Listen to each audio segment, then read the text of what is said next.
Hello and welcome back to Football Manager 2021 with Rupel Boom, and we are now 8th place in the top division, and we're safe, we're not getting relegated, which is great news.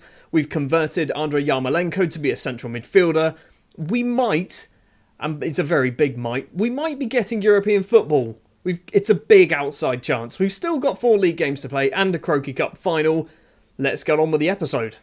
So then, since the last episode, we've only played a couple of matches. We've lost a game against Zoltu Waregem, which I don't know what it is. We can't seem to beat them. We then beat Moskron 4-0. Politsi, a penalty from Yarmolenko, Samura and Richie Enin with the goals in this one. We dominated them. Absolutely dominated Moskron. We probably should have scored 5 or 6 in this game. I think our XG was actually over 5. That is how good we were. It means we are up to 8th place in the league, 41 points with, I think it's 4 games left to play, which means we can't get relegated. I know it's we're like mid-table right now, but we can't get relegated. Like, this is big news for us. The top 8 go into this weird separate league, or 2 leagues technically, 1 to 4 and then 5 to 8. 5th down to 8th go into this league, and whoever finishes top of that league gets European football. We're not going to get top of that league because we go in it with 50% of our points, which means Antwerp are going to have 25 at the current standings. We will have 20. They'll already have a 5-point head start in only a 6-game league. But, you know, the chance is kind of there. Just a quick update as well. Financially, we're struggling. We are starting to regain money. I'm not really sure how or where we're regaining this money, but we're starting to go back towards the right direction. We have also signed a new deal with a feeder club, and by a senior club, we are the feeder club. They could steal our players at any point, but we don't have anyone good enough to really steal. It's AC Milan. I think this is a pretty good deal. Yes, it's only £100,000 a year, which is basically nothing really, but it's AC Milan, and we have the option to basically loan some of their youth players, or maybe even senior players. Like this man, he might be good. He'll probably do a job for us. We can probably loan him if we want. Will he join?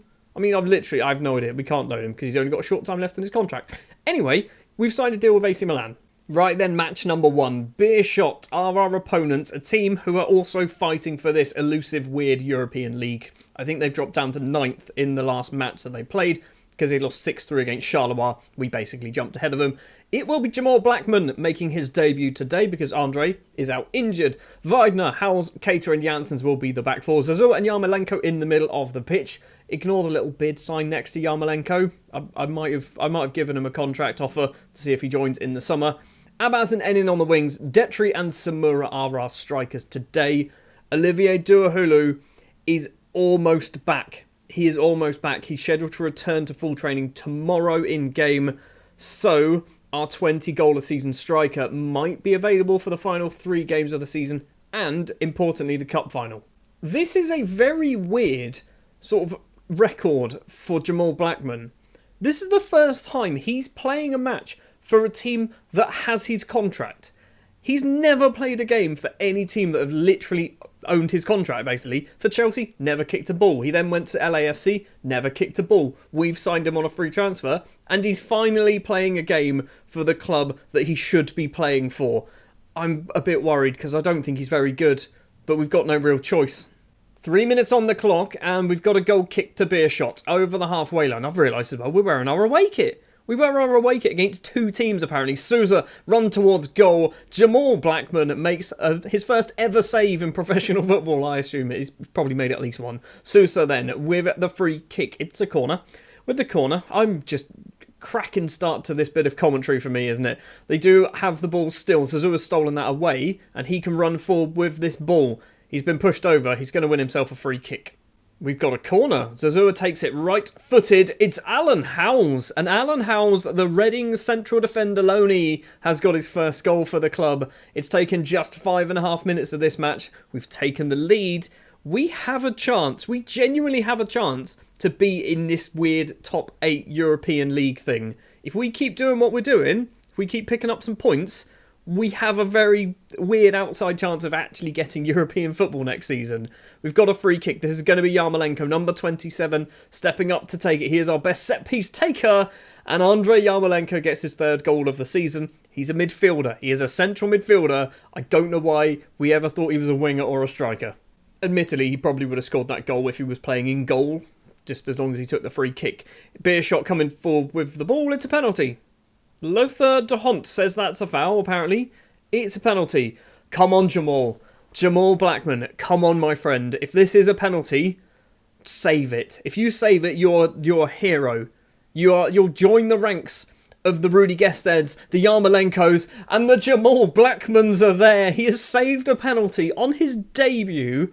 We're 2-0 up against Beerschot. Jamal Blackman saved a penalty. Yarmolenko scored a goal as well. Jamal Blackman's on a 7.8. He's going to take this goal kick as well. Where is it going to go? Going to go long towards our strikers. It wasn't close to our strikers, was it? They're going to score, aren't they? Jamal Blackman saves a penalty, but can't take goal kicks apparently, or save anything. It's 2-1. Goal kick for Beerschot. So far, this match has been very strange, in my opinion. It's been a very strange match. Janssens doesn't win the header. Panya is 1-on-1 with Jamal Blackman, and it's 2-2. It's 2-2. What an awful bit of football we've just had in the last, 5 minutes? Yarmolenko with a corner for us now. Half an hour on the clock. Caterer's there, and the Americans' headed effort dinks the top of the bar and goes over. It's a weird game, this one. It is a very weird game. Apparently, Beerschot have an XG of over 1, but that's mainly because of the penalty. Pacoma Zazua's there at the back post. 3-2, 35 minutes played. Zazua, by the way, is hopefully signing a new contract because he is one of our best players, and it's only about £3,000 a week, which, when you think about it, we're in the top division in Belgium. That is nothing for one of our best players. Well, you can hardly say that this game hasn't been exciting. We've scored 3 goals, they've scored twice, a penalty save as well. A lot has gone on. We go in at half-time with the lead. Probably undeservedly we're leading, but we are leading nonetheless. Second half, we haven't done any changes, although Detry might need to be coming off. Also, Abaz isn't having a good game. Once again, Yarmolenko is on an 8.0 rating from central midfield. I feel justified for every decision I've ever made about Yarmolenko right now. Nothing has happened in the second half. Everything took place in the first. We're going to do Abaz off for no one. Cool. Abaz is staying on then, apparently. We're going to do Detry off for no one. Why do I not sort my subs bench out? I'm looking at La Rosa and thinking, can he play on the wing? I feel like we're going to give it a go. He probably can't, but we're going to give it a go. We're going to do Abaz for La Rosa. I mean, we could do that, but we know Yarmolenko doesn't work well on the wings. Do we do anything else? Maybe Prisakena as well, actually. Prisakena can go on the wings. This is a weird set of wingers we've got. I don't know why we're doing that. We're only winning 3-2. We've got ourselves a throw. Janssens forward to Jeremy Detry. Prisakena collects it. He's on the wrong flank as well, I've just realised. Yarmolenko to La Rosa. La Rosa plays it across. Prisakena once again. Is he on the wrong flank? I'm assuming he's right-footed. Yarmolenko, lovely ball to find Janssens. In towards the penalty area. He's been tripped. Or has he been tripped? He has been tripped. This might be a penalty. Yarmolenko still hasn't been set to take them, by the way. So if it is, I need to make sure I change that. Although I think we do have Polizzi as our number 1 penalty taker, and he's not on the pitch currently. So maybe it might just be Yarmolenko anyway. If it is a pen, what are we going to do, ref? Is it a penalty for us? No penalty. Balls. It wasn't even a free kick. I'm not quite sure how that works. We are going to do our final change now. I want to bring off a striker, but we literally don't have a striker on the bench. Scharsens kind of is, but he's got 6 finishing. Like he's not a striker at all. Maybe look at somebody like Lafomba, who's got 10 finishing. I don't know why I'm calling him Lafomba either. His name is Lamine Fomba. I'm just shortening it to... We're doing it. We're just going to call him Lafomba. You know? We're just going to call him Lafomba. There we go. I'm just calling him that anyway. So we'll just stick with it. We're going to bring Lafomba on as well for Jeremy Detry. He's going to try his luck as a striker. We're now playing 4 players out of 11 in the wrong positions in this match. But hopefully we can hold on. Zazua with a late free kick for us. It is Lafomba, and Lafomba has scored an absolute screamer. He's been on the pitch for a few minutes. He's playing out of position. Lafomba's just scored his first ever goal for Rupel Boom. It's 4-2 away from home against Beerschot. We are looking really good. What an absolute screamer of a goal from Fomba. And that was it. That is the full-time score. It is a 4-2 victory. Beerschot have an XG of 1.91 and lose 4-2. We didn't even have a 1 point anything XG. Goals from all over the place. Howells, Yarmolenko, Zazua and Lafomba on the score sheet. Zazua picks up man of the match. Jamal Blackman saving a penalty. Literally everything happened in this match apart from a red card. So we've gone a little bit further forward after our match against Beerschot because basically we played on the Friday evening. Everyone else seems to play on Sundays for some reason in Belgium. Don't know why. Actually quite like that idea.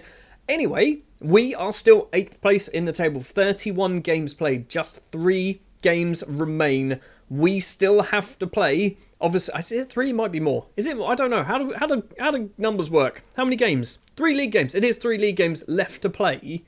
We are 44 points. We are basically, it's us, Oostende, Beerschot, and I guess Sint-Truidense who could get this final place in this 5th down to 8th Europa League qualification league mess nonsense thing.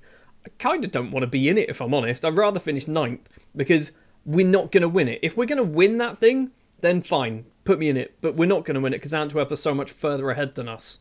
We're going to go forward a bit further now to the Sunday, the 2nd of April, where we play title hopefuls KAA Ghent. So, yeah, I mean, I feel like my my hope of not being in that competition might kind of come to fruition if we lose against Ghent. I'll see you in a sec. This isn't going to be easy, is it? This is not going to be an easy game. KAA Ghent, we are at home for this one, so in a way, we should kind of hope to do all right in it. It's not Jonathan to be in goal. It's going to be Jamal Blackman in goal because he saved a penalty in the last match, so he's keeping his place. Weidner, Howells, Keita and Janssens will be the back four. Zazua and Yarmolenko in the middle. Enin and Polizzi on the wings. Detri and Samura as our strikers. But the big news for me at the very least, is big Olivier Duahulu is back on the bench. He's only apparently able to play 45 minutes. He's probably going to play less than that, to be honest. But we are going to bring him on so he can get a little bit more match fitness. Big Ollie. Ollie is back. I want him to get top goal scorer in the top division. I don't know whether it's going to be possible with, 3 games left to play, but he's there or thereabouts. I think he's about 2 or 3 goals behind the leader, who we might actually be playing against today. We are actually on really good form, aren't we? We've won 4 of our last 5. Ghent have only won 2 of their last 5. They have Anderson Nyangbo up front. Is that... hold on, I feel like why do I know that name? It's Frank Dogbowl. It's Frank Dogbowl, isn't it? It is Frank Dogbowl. So, this is going to be weird to people. Frank Dogbowl used to be called Frank Dogbowl a few years ago and then changed his name to Anderson Nyangbo. And he's actually not bad, is he? Apparently he's at Ghent in real life, maybe? Signing from Salzburg. That's annoying, because I always used to sign him, partially because his name was Dogbowl, but also he did have potential. He's actually pretty good. He's mainly fast by the looks of it. Anyway, let's stop talking about old Frankie Dogbowl, and let's play against Ghent. I'd love to be able to score a goal, would be nice. We're 3.5 minutes in, Enin with the ball back to Weidner. Is he going to cross it in? He does cross it in, it's cleared. It's Yaramchuk, possibly, with the ball, can run down that left-hand side for Ghent, running towards the middle. Howells is there with him, slots it through to Anderson Nyangbo, and old Frankie Dogbowl has made it 1-0 to Ghent after just 4 minutes. It had to be Anderson Nyangbo, didn't it? I might add Nyangbo to my list of players that I want to sign for Rupel Boom, just so I can kind of start calling him Frank Dogbowl again. It's a throw for number 15. It's probably the same guy. No, it's Mika Yaramchuk. Across to Owusu. Back post is Roba. And Roba makes it 2-0. 14 minutes on the clock. It's not going to end well, is it? We're going to lose about 4 or 5-0. Another throw for Ghent. Owusu doesn't quite control it. Dorsch now has it, though. He's gone off to that right-hand side. It's a great ball as well. No one's there with him. Polizzi does get back in time to block it. Now Yarmolenko can use his blistering pace for a 33-year-old down that left-hand side. He's got plenty of space to run into. In the middle is Samura if he wants to pass it. He's been pushed over instead. He's going to win himself a penalty because he's greedy. It would have been easier for him to just pass it across to Samura, and Samura would have just basically had an open net to score in. Instead, Yarmolenko is probably going to be taking a penalty instead. He does win the penalty. He is going to be taking it as well. So the Ukrainian could get his 4th goal, possibly for Rupel Boom. Steps up, takes it into the bottom corner, makes it 2-1. He is joining, by the way, on a permanent deal in the summer. It might be a bad decision because he's getting paid probably too much money for a 33-year-old, but he's Andrei Yarmolenko. Half an hour almost played. Samura's nicked this away, actually.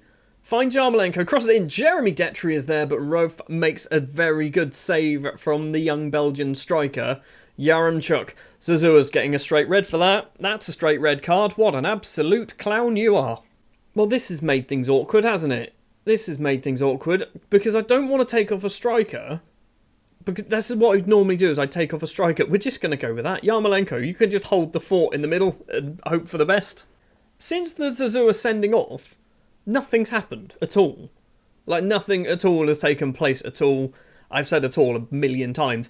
You've been unlucky. Sure, why not? We'll go with that. I'm just going to go straight into the second half. I feel like I should change it off from positive, but we're already losing. We can't lose more. It's a goal? It is eventually a goal. It's not a goal. What's going on here? The defenders are appealing for offside. Well, we are getting some VAR, and it does say that it's a clear offside. Owusu was offside. Is that why we just didn't bother to defend? That's not a clear offside, is it? But fair enough.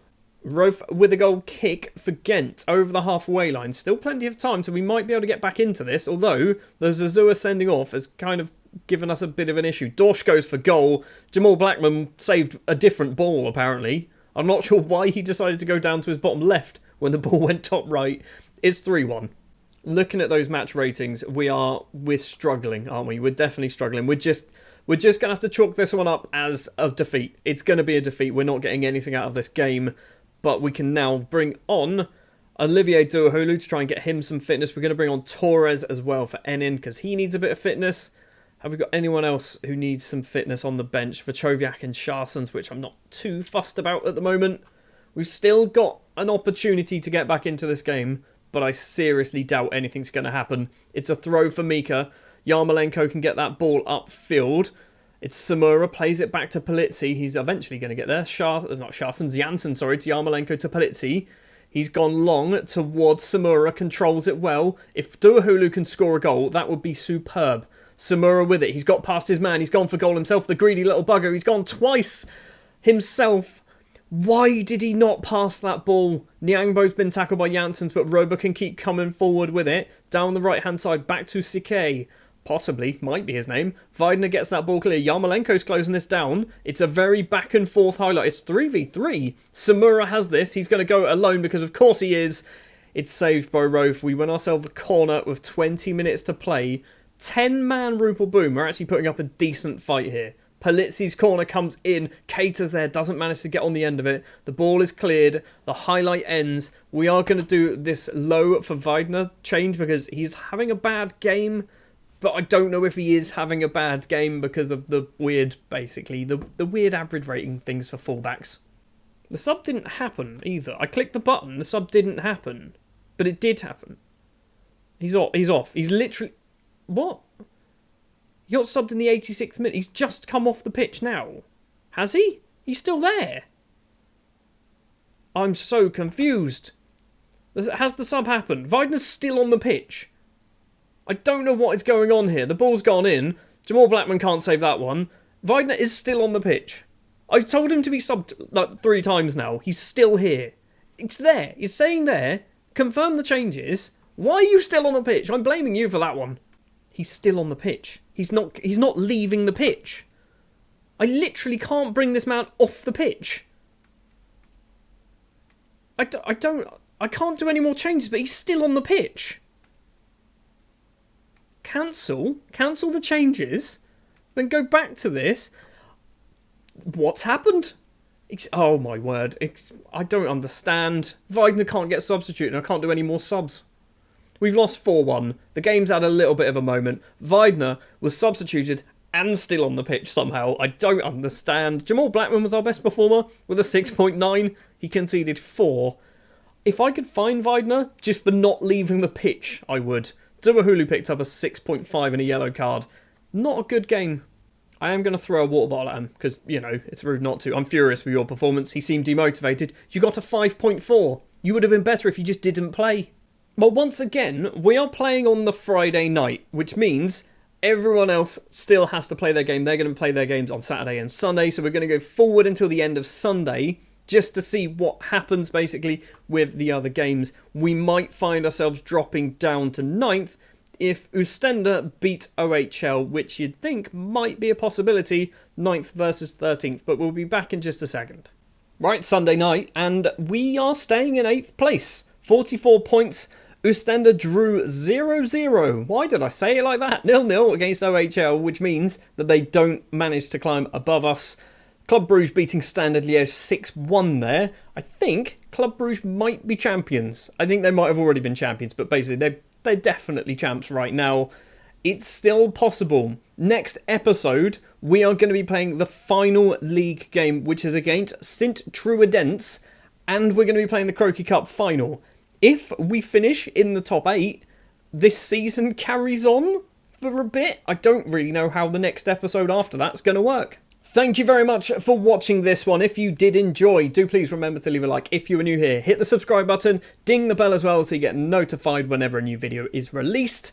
And I'll see you in the next episode where maybe we might just win ourselves an actual proper trophy and not a league title to get promoted. An actual trophy in Belgian football. The Croquis Cup could be ours. And maybe also we might carry on the season and play this weird European League thing. I'll see you in the next episode.